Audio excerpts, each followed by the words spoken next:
This is the Beyond the Prophy podcast, the podcast that empowers you and inspires you to seek career excellence while pursuing your passion. And I'm your host, Jasmin Haley.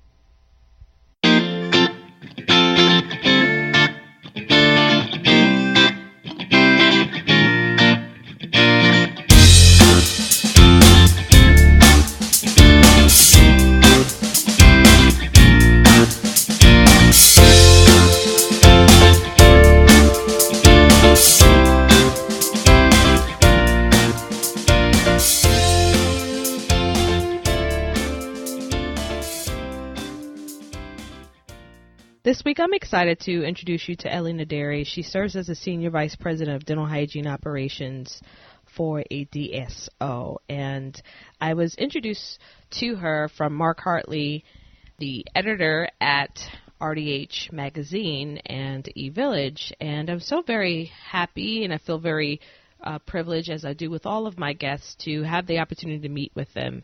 Although Ellie and I have not met in person, I felt that from the very beginning of our conversation, it was very fluid and very open, and I just appreciate the pearls that she shared in this episode. When I think about the responsibilities that she has, which also includes the oversight of all operational management of 50 multi-specialty practices across 3 states, I automatically think of rockstar and powerhouse. And I love how she's able to share her journey from the very beginning, starting as a dental hygiene student, and how certain things within her path and certain choices that she made within her journey has led to creating such an impactful position that she has in a DSO working in business management, and also taking into consideration the standard of excellence she has set in her clinical care and what she is bringing forward to mentor many other hygienists who have the opportunity to work with her.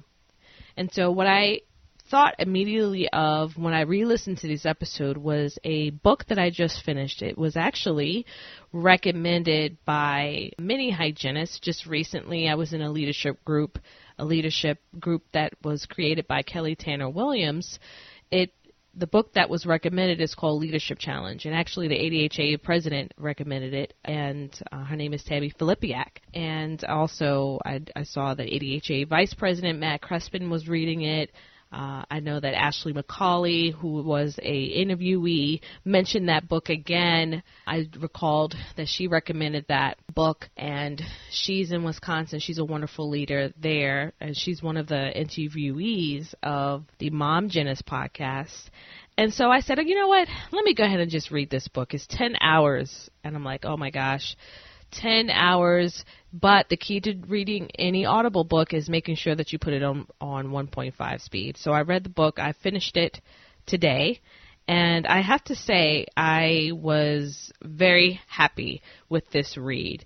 It really just brought out the aspect of really being an authentic person, really understanding what makes the people that you work with, what makes them tick, what motivates them, and how to set a fine example, how to connect and engage and create relationships. It's more than just managing. It's more than just saying, hey, this is what we have to do. And I heard that. I can hear that from Ellie. She mentioned so many different scenarios on what has pushed her in her career and then what she emphasizes to the hygienists that she works with. And I immediately thought of the 3 qualities that Leadership Challenge brings out that is needed for an exceptional leader. And one of them is strength. The second one is resiliency, and the third is grit. And I see all of that in Ellie's career. And you need that strength to keep focused on your mission and vision. And for Ellie, she holds true to her integrity and her values, and she never wavers in that. You need the resiliency to deal with situations that may be challenging. You may be in a situation that you have planned out things. You're taking a risk and things don't work out as you plan. You don't give up. And in the case of Ellie, you can hear that she doesn't give up. It's like, how can we keep our values? How can we keep our integrity? How can we keep what what is most important to shape the future of our organization and also to shape the health outcomes that we want for our patient. And you can hear that passion within her voice. And then, of course, grit. No one who is just a hygienist, and I like to say just because that's a terminology we shouldn't use.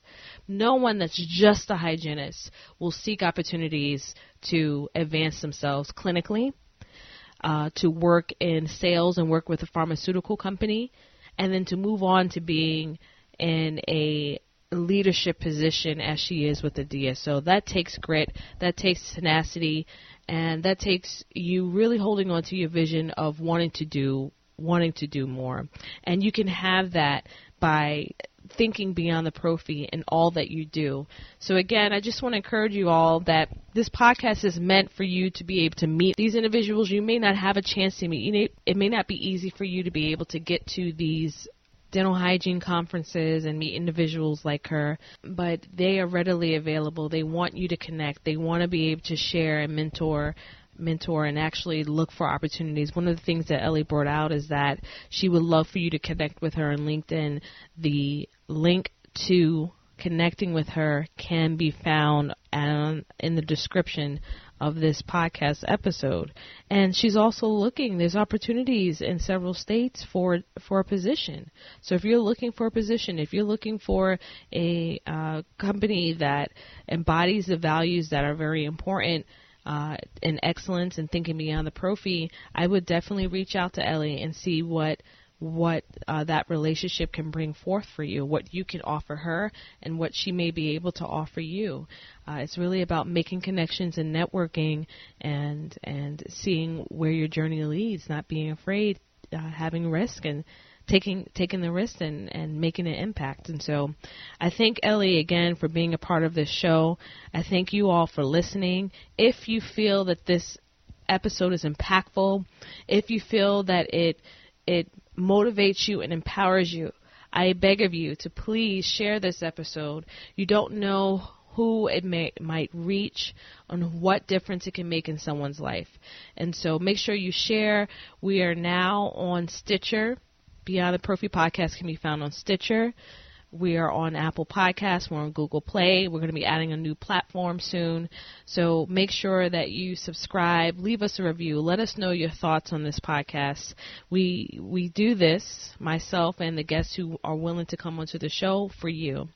And this is all about serving you, giving you that momentum that you need, or that motivation that you need to make a difference in your career and in your life. So enjoy this episode, and I'll see you next time. Bye-bye. Welcome to the Beyond the Prophy podcast. I am very excited to have this special guest. I first want to thank Mark Hartley, who is the editor of the RDH magazine. And I like to thank him for putting me in connection with Ellie Naderi. I am so very excited. I feel like this conversation is going to be a very good one of which that could really inspire you to see what else is out there in dental hygiene, and especially when it comes to leadership. So I would like to extend a very warm welcome to Ellie Naderi. Thank you so much for being on the show.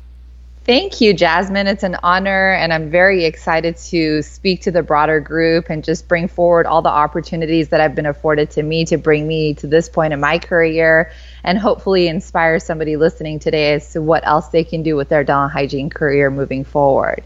Yeah. I mean, when I had the opportunity to talk with you briefly, I was on fire because I was just like, oh my gosh, all the amazing stuff that you've done in your career. But let's start with the basic, which is, why did you choose dental hygiene? Well, the basic reason is because, just like most of us, I had a bad dental experience as a child. I had a need for a molar root canal at the age of 7. The tooth was just barely erupted. And, I remember at that early age thinking that there has to be a better way to do this, and somebody should have educated my parents better. And so it really got me turned on to the idea of preventive care. And while I was going to high school, my sister actually ended up getting into dental school. And even at that point, even though I really liked the idea of helping others in dentistry, I was thinking I might even go into business school. But she really inspired me to go into dentistry. And in the end, it worked out for the best because I was able to render that preventive care to patients. But I was also able to influence a bigger group of people and hygienists that we can talk about on tonight's interview that has really afforded me a even bigger, further outreach to many, many patients across the country. Wow. I mean, that's fabulous. Most people, when they have a negative experience, they actually stay away from dentistry. And it's wonderful how you turn that negative into a positive so that you can make a difference. So when you finished dental hygiene school, what did you receive, an associate's or bachelor's degree? I originally achieved an associate's degree from Cerritos College, but even going to dental hygiene school, I knew that there was something further that I wanted to do with my career. Anytime I had an opportunity to speak to one of the reps that came into our program, I was always staying behind after class to chat with them to see how they furthered their career opportunities. So even at that point, I knew that I would go back to school at some point. I just didn't know what direction I would go or how that would unfold.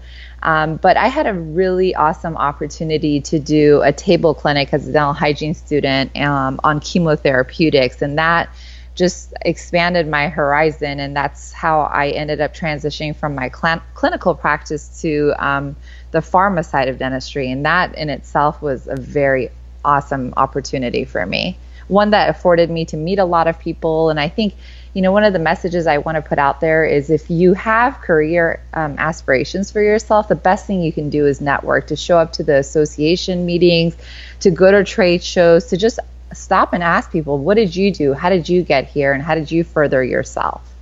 Absolutely, absolutely. And I love the fact that you mentioned how your foundational education, which is the table clinics, actually inspired you. And one of the courses that I teach that I absolutely love is public health. And for many years, I did the table clinic. And I would help the students. And what I loved about having that responsibility was challenging them to think outside of the box. Because they're so focused on clinical, the clinical requirements, their competencies, getting the base knowledge that they need to pass the boards. But so many leave school and burn out within a few years. And it's so wonderful to hear you say how you were thinking outside of the box early on, which is what I'm hoping for all clinicians, especially when they are dental hygiene students and they're first starting out, to see that the possibilities are limitless. I completely agree with you. You just never know what that next step can lead into. And for me, it led into a really awesome opportunity with a very reputable pharma company. So I'm very grateful for it. So with that opportunity with you with the pharma company, so that was basically you able to get that role from networking? So basically what happened is I fell in love with the product because just like any other clinician out there, when we're clinically sold and we clinically sell ourselves on a product, we're going to drive it in the practice.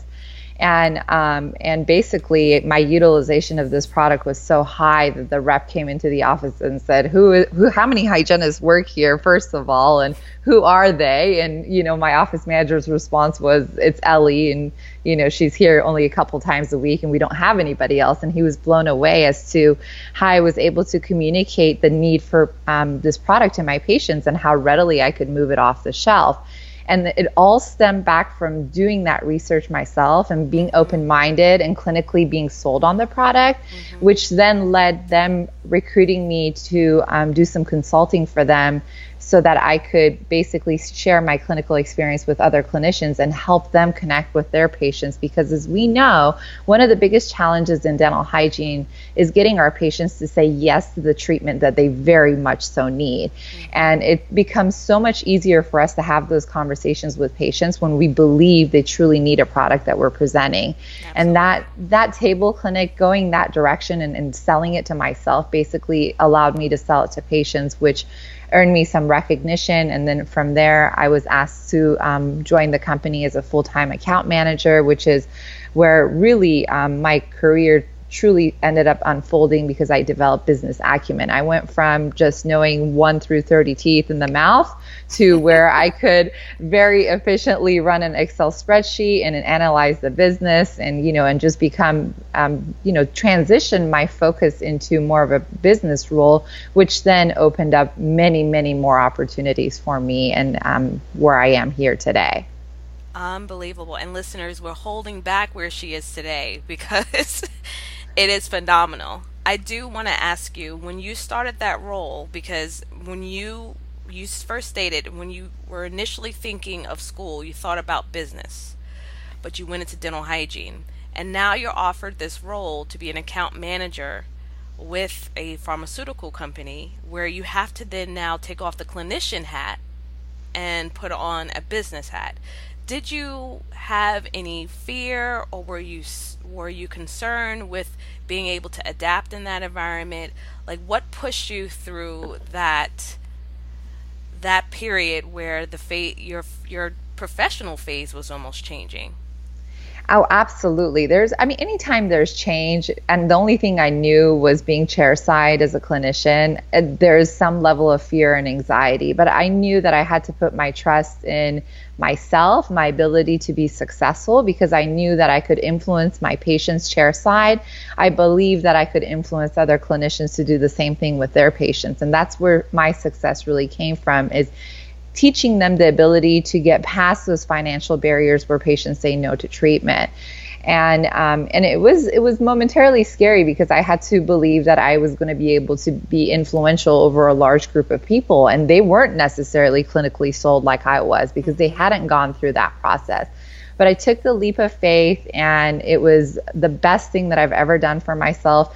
I'll be honest, I still miss picking up the scaler, so I would, pick it up in my sister's office and throw my kids in the chair every chance I got.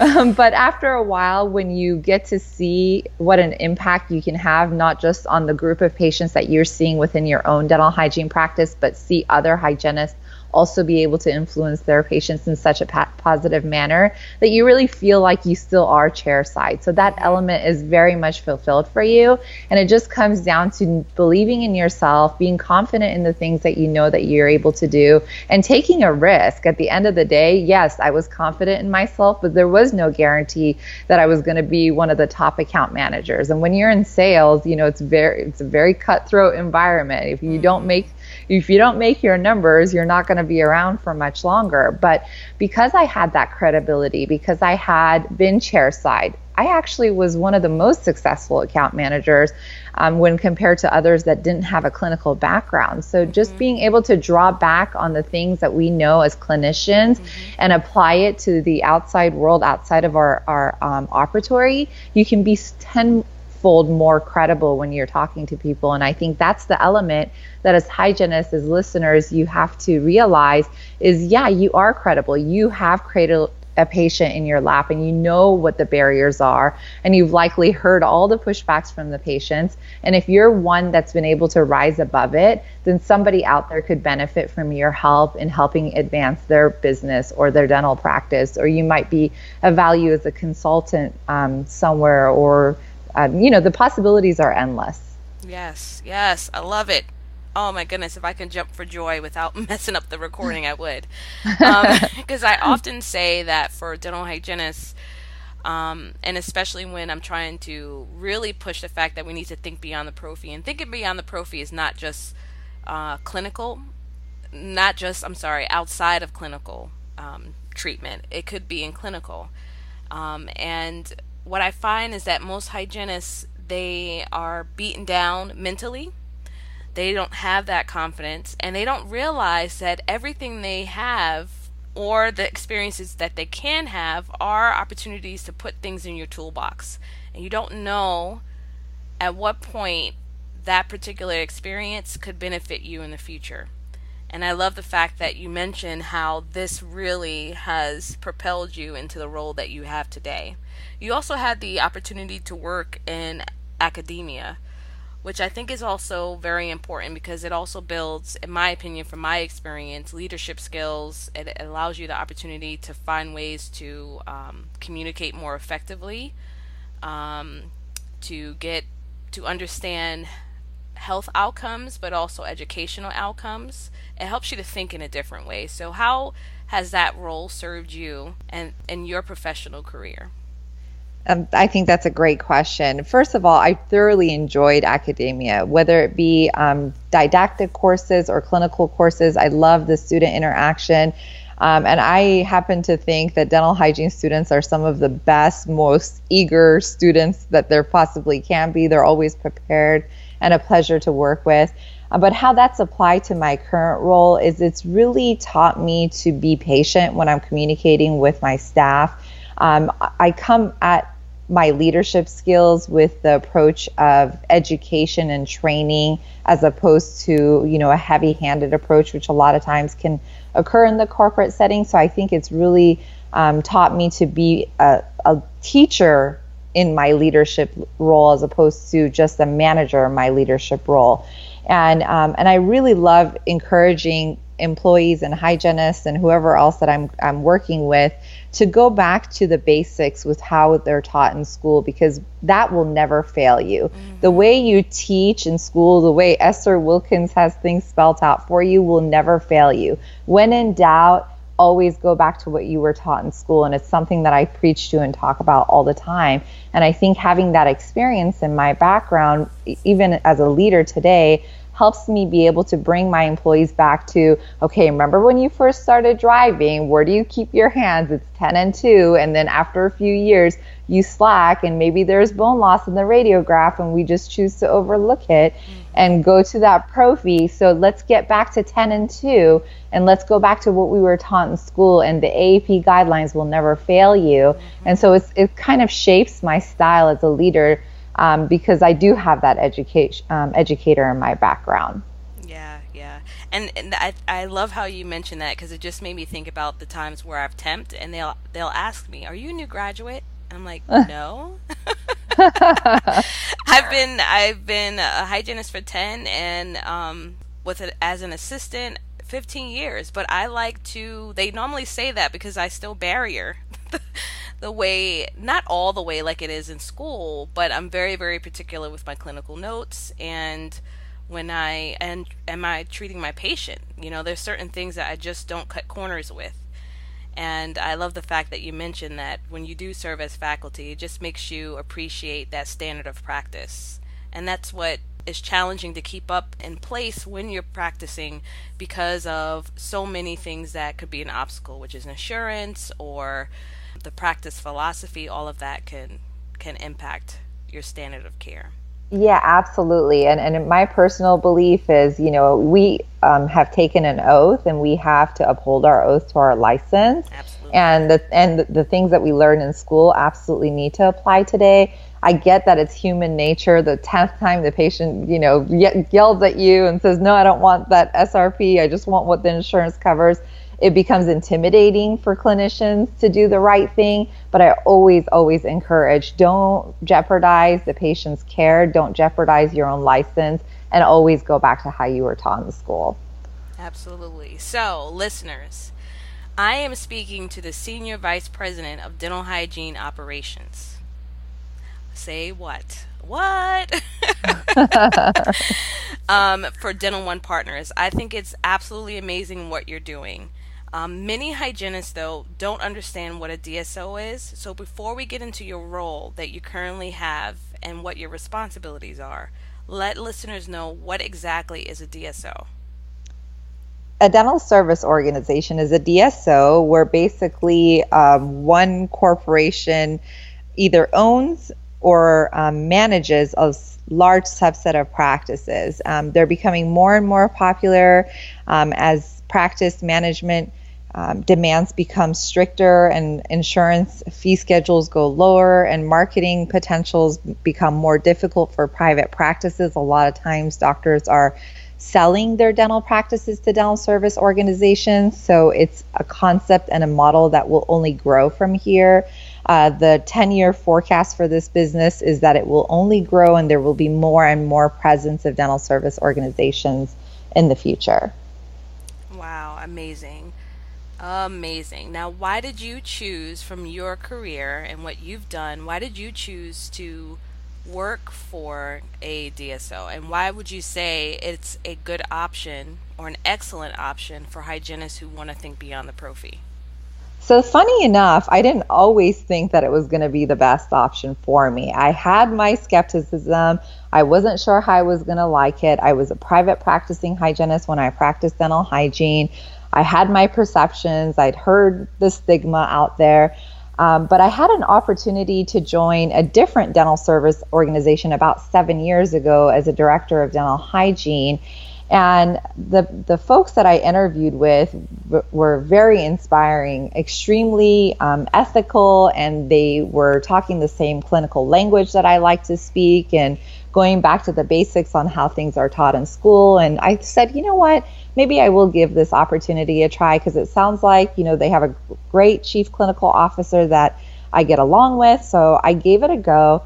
And I came on board as director of dental hygiene. Well, little did I know that opportunity actually afforded me to grow into a senior vice president of not just the dental hygiene business, but I was managing 7 lines of business at that dental service organization. And it ended up being one of the best experiences of my life to date, where I really got to understand and appreciate the daily tasks that go into the operations and upholding many dental practices. I was overseeing 55 at the time. And then from there, I just had an opportunity to move over to other dental service organizations, because the niche is a very small niche. Knowing how to manage in this environment is becoming a broader scope for a lot of people, but currently speaking, it's a huge area of growth and opportunity, because there are very few people like myself out there that have walked the line of, the clinical practice, but also understand the business management side of things. Now, that said, there's so many opportunities and so many different ways to enter a dental service organization. For example, one of my regional hygiene directors that works here with me at Dental One Partners, I hired right out of USC. She was a practicing hygienist for me in one of my practices. And then we elevated her to a training role. She was a trainer for a very short time. She did very, very well as a trainer. And then she became a regional director at that time, and has since, jumped ship and followed me as part of my team here. But the reason why I say that is because I don't want listeners to be discouraged. Just because you don't have the business acumen now does not mean you can't develop it in this environment. And what I never understood is, even though I was comfortable and nobody was rocking the boat in my world, in my private practice, I wasn't growing. I wasn't having that best practice opportunity that we have here in dental service organizations. Mm-hmm. Some of our practices have 3-4 hygienists. Sometimes we have 26 practices within a 20-30 mile radius. We have evening meetings, CE courses, conference calls. If you need support, if you need to talk about a case, it's just one phone call away. And that's the element that you really miss when you're not in a dental service organization.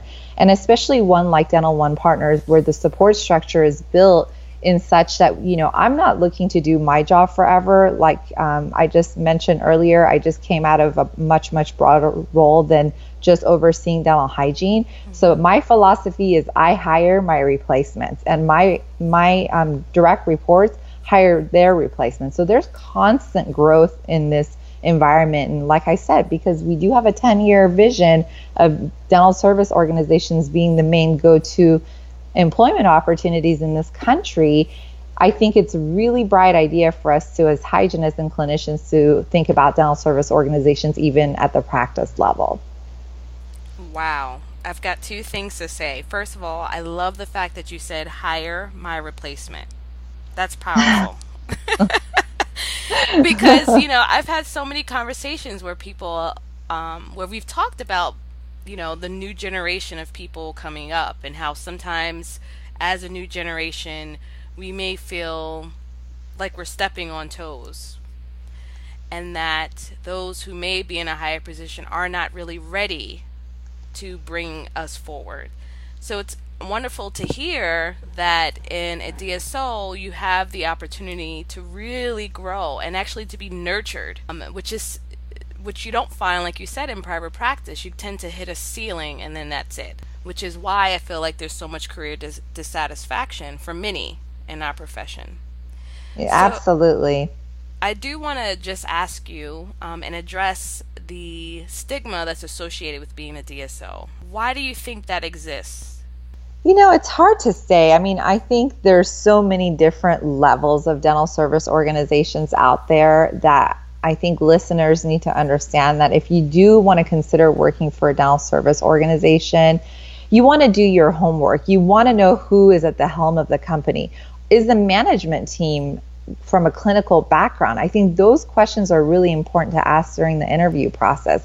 Sometimes dental service organizations have management teams that are not clinical, and so they might be focused and driving on things that us as clinicians may not feel are as important, in day-to-day dental practice that they may, as business people, view as important. For us, I can just speak for ourselves and the way we operate here. Every single person on the management team, including our regional VPs of operations, have at least been in a dental practice. They understand patient interaction. They sympathize with the necessity of quality of care and patient retention and not overwhelming the schedule. Sometimes maybe a dental service organization might ask the clinician to see many, many patients, and that might compromise quality. So do your homework. Not all dental service organizations are the same. I think it's really important to realize that dental service organizations are now understanding that if they're going to be eligible to attract quality clinicians and good talent, that they have to take a step back and assess the way they do things.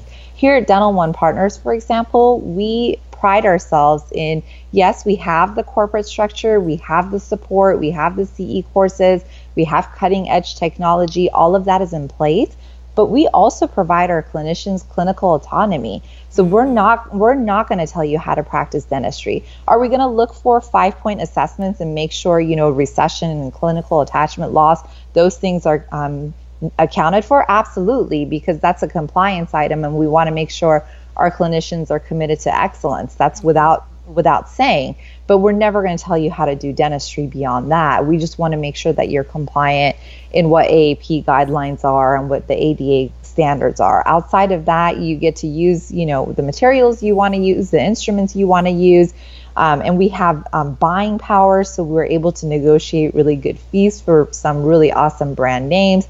So I think personally, if I had to do things all over again and go back to clinical practice, hands down, I would do my homework and pick some of the best ones out there. Not to mention, a lot of times private practices don't give hygienist benefits. Dental service organizations a lot of times are giving health benefits, dental benefits, vacation hours, 401ks. So there's just 1,000,001 reasons why all listeners should at least consider looking into what dental service organizations exist in their markets. Amazing. I love it. All right. So what is a typical day like for you? Oh, it's busy. It's busy. So we have close to 170 practices. So, what we do is we support the hiring process. So my team and I do a clinical interview with every single hygienist, and the things that we're looking for is making sure, they can connect with patients, they're doing their assessments, that they're converting patients with disease and, not engaging in supervised neglect. That's a huge no-no for me on my list. Mm-hmm. So we do run through all of that. But also, my personal role in the organization is making sure that my team has access to the best technology, the best advancements out there. So I'm constantly doing research. I'm meeting with vendors. I'm seeing what else we can do to broaden our scope of practice in the dental practices. And just really making sure that the support system is there for our teams. From an operations standpoint, if the practices are slow, we're providing marketing.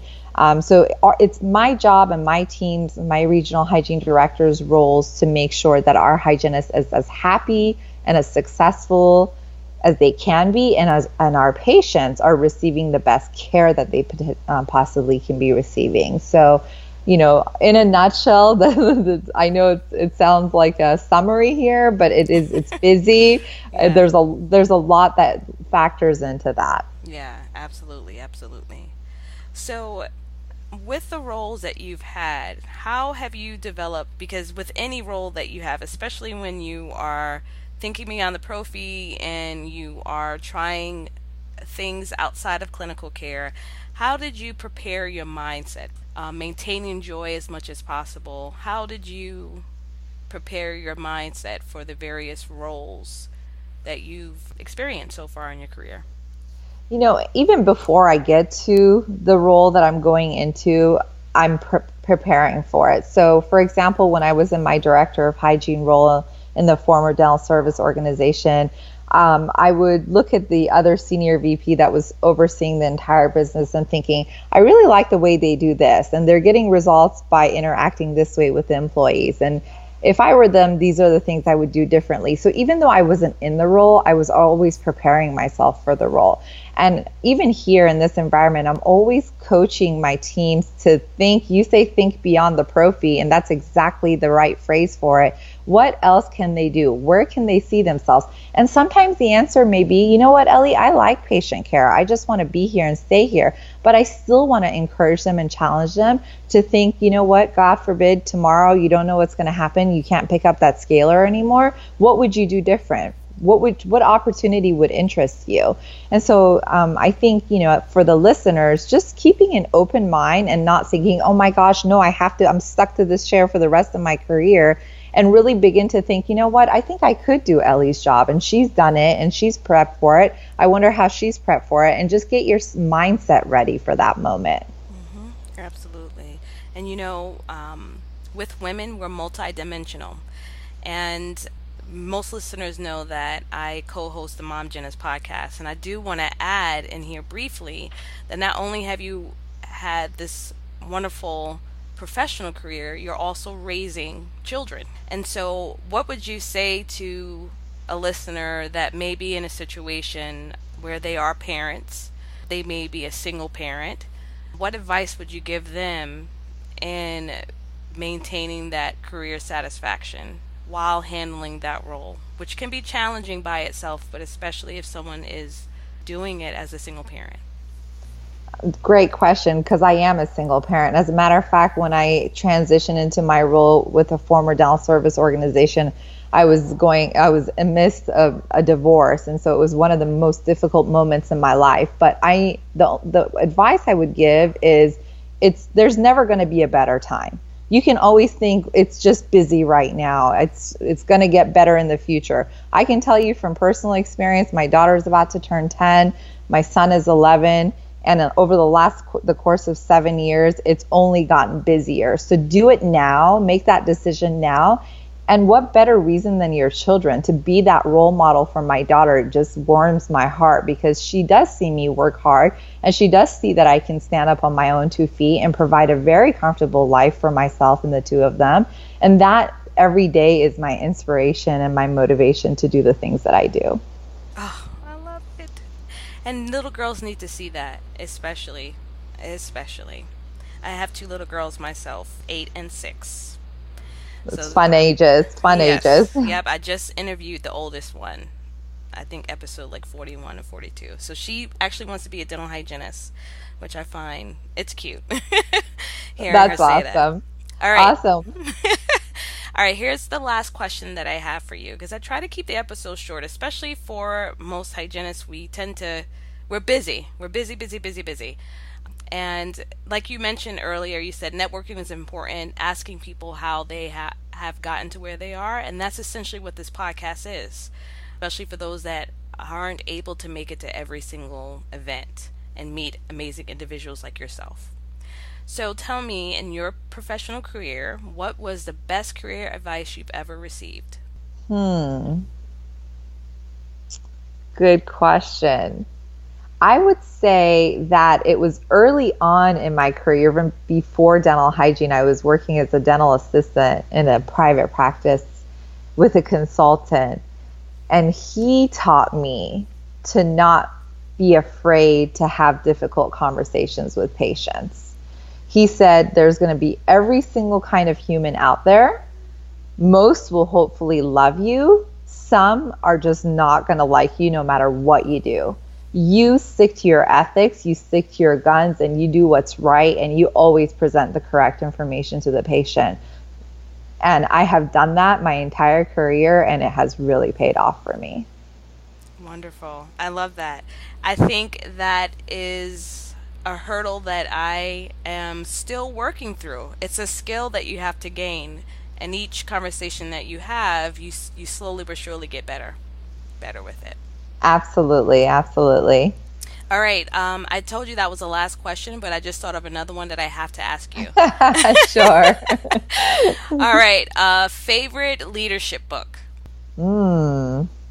That's my dog, by the way, listeners. I'm so sorry. I don't know what is going on. I would say a really good basic to start for most listeners would be Minute Manager. That's an easy read. It's a good place to start. But, I don't know if it's a favorite, but I think for most people it's very applicable. Okay. And your favorite personal development book? Let's see. You're asking me the tough questions here. Well, my life revolves around business, so I would say The Culture of Success. And I think, that's a really, really good book where it talks about, everybody plays a role in success, and success starts with leaving your problems at the door when you walk into the practice and walking in with a positive attitude. The attitude of when you're in the practice, you're on stage. Essentially, just like, the Disney cast members are huge about being on stage when they're at work. And that really applies to what we do in the dental practice, because not only are we on stage for our patients, but we're also on stage for one another and our teammates, because if one person comes into a practice with a negative attitude or is a naysayer, it can just kill the vibe for the whole practice. And it really takes that team cultural success in order to drive the things that we want to drive at the practice level. Oh my goodness, yes. It can be a poison, and some people let them stay for too long. Too long. Well, you have to love what you do, and if you don't, listeners, I think it's important to look for the next opportunity. You shouldn't have to wait for somebody to tell you to leave. If you're not happy, then go pursue happiness, because this life is just too short to do anything otherwise. Yes. That was a final close. That was a great close right there. Thank you so much. Yeah, thank you. Thank you, Jasmin. Thank you. It was a pleasure speaking with you, and I really appreciate the opportunity, and I hope I've inspired someone today. And I'm always available. I'm on LinkedIn. I love it when young hygienists email me and say, how can I do what you've done? I have a ton of tips for you, and obviously, I also have a lot of employment opportunities. We're hiring in 13 states, so I would love the opportunity to speak to anybody that is open to it. So LinkedIn will be a great contact for you? Absolutely. Okay. All right. Well, everyone, she's on LinkedIn. I will have her link to her profile in the show notes. I'm so honored to have this opportunity to speak to you. I know you're very, very busy, but I can't wait to share this episode with everyone. I am certainly inspired, and I know that it would definitely motivate others as well. So thank you again. Thank you, Jasmin. Have a great evening. All right, you too. Bye-bye. Bye-bye.